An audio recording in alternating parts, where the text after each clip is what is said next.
What's up, everybody? Mike from Talk to the Mike here with another review.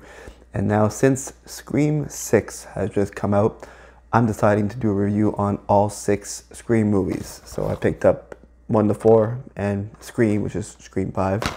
And tonight, we're going to start with Scream 1, starring Neve Campbell, Courtney Cox, David Arquette, Skeet Ulrich, and a bunch of other people. Now, this one changed everything, directed by Wes Craven, the same man who invented Nightmare on Elm Street, Freddy Krueger, People Under the Stairs. Very, very amazing director.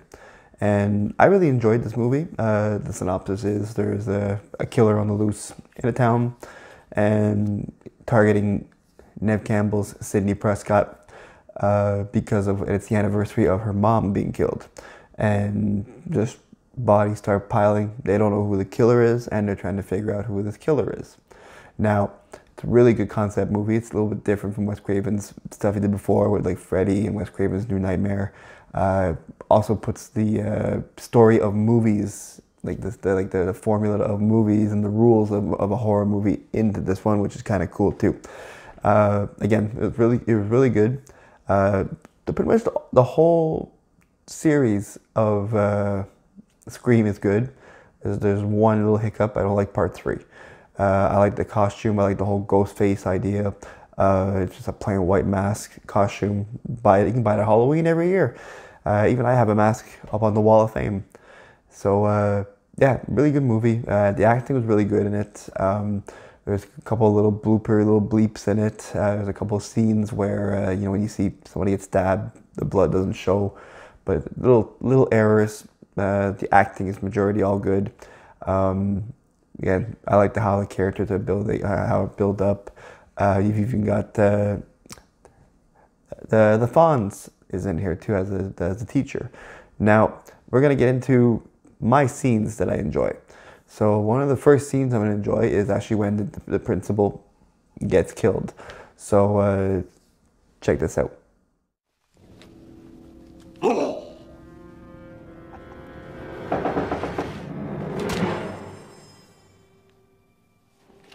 Damn little shits. What'd you call me? Huh? Not your friend.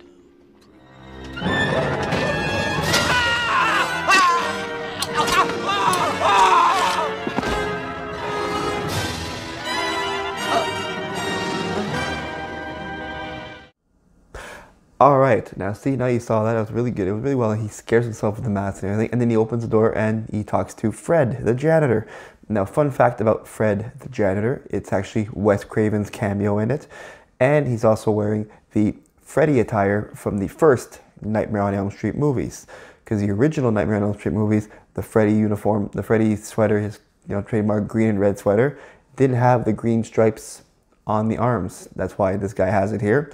That was introduced in Nightmare on Elm Street Part 2 and for the rest of the whole movies. But for the first movie, if you know carefully, it's another fun fact for movies, Freddy's sweater has only plain red arms. So that's why they paid homage to that for that. So I really enjoyed that.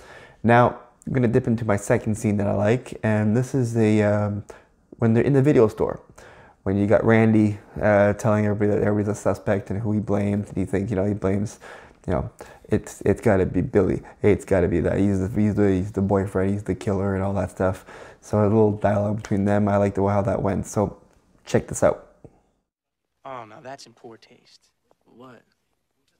If you were the only suspect in a senseless bloodbath, would you be standing in the horror section? Our guy? Because obviously they don't watch enough movies. This is standard horror movie stuff. Prom Night Revisited, man. Yeah. If they watch Prom Night, they'd save time. There's a formula to it. A very simple formula. Everybody's a suspect.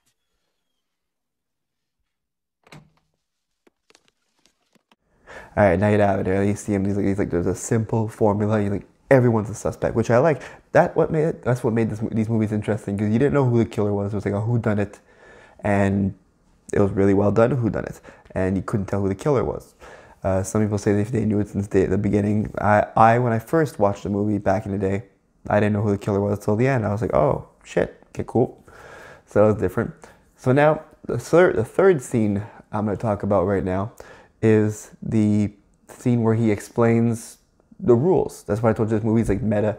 They're watching Halloween in there, and Randy knows all the rules to survive a horror movie. And everybody laughs at him for it, and he starts describing them. So let's take a look at that. Don't you know the rules? What rules? You don't... Jesus Christ, you don't know the rules? There are certain rules that one must abide by in order to successfully survive a horror movie. For instance, number 1, you can never have sex. Big number. I'm a dead man. Sex equals death, okay? Number 2, you can never drink or do drugs. And it's an extension of number 1. And number 3, never, ever, ever, under any circumstances say, I'll be right back. Because you won't be back. I'm getting another beer. You want one? Yeah, sure. I'll be right back. Okay, so there you have it. He explains all the rules, and that's what you got to do is survive a horror movie, apparently. And now the final scene that I'm going to show you guys that I enjoyed is the unveiling of the killers. Because before this happens, you see Billy get stabbed by Ghostface. Or does he? Just check this out.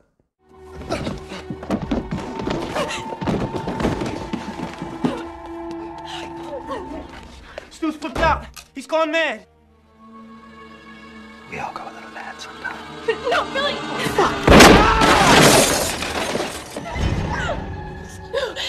Help me, please.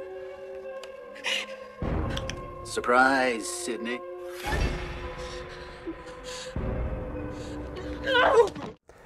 And there you have it. Billy shows he's the killer, and you see Stu coming in, and Stu is the other killer. He's got the voice thing. Really, it was really cool. People still think there's like the whole rumor that Stu is still alive. Let me write down your comments if you think he's still alive, or did he die when that TV fell on his head? 'Cause I don't know about you, but those TVs back in the day, like maybe now if it was a projector, like a little flat screen TV, you'd probably just be like, oh, get out of my face. But because it was a bigger tube TVs, the big ones, I can see maybe him dying from that, or either maybe getting severely scarred or disfigured from that too. So, and then like I said, really good movie. You also got Courtney Cox, who plays in this, David Arquette, Dewey, I know, good old Dewey. I'll be talking about him in maybe a few other movies. Again, and the best part of this too is that the opening scene, I'm not going to show you anything, but the opening scene has Drew Barrymore as the first girl that gets killed. It's pretty, I thought that was kind of cool too. So now what I'm going to do is I'm just going to show you a little bit of kind of like a behind the scenes and bloopers of Scream. So check this out. Oh my God, Mom! He called me a slut. Go rolling.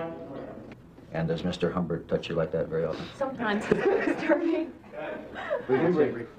Your freaked out movie mind. Fucked up. Yeah, get him, Billy, yeah.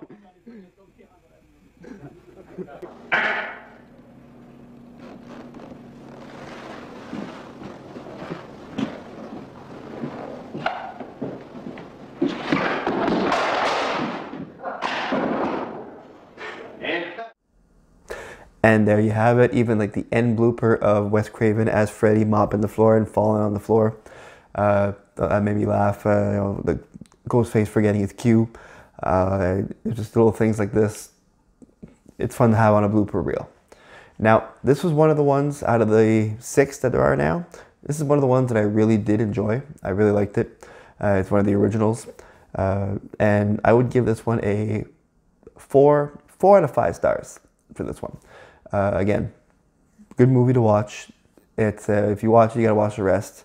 Sometimes you don't understand what's going on because you think they show you that Cotton Weary apparently allegedly killed Sydney's mom, and you find out it was actually Stu and Billy, and like the reason behind it and everything too. You find all this out, and like I said, it's interesting. I like it. It's really well made.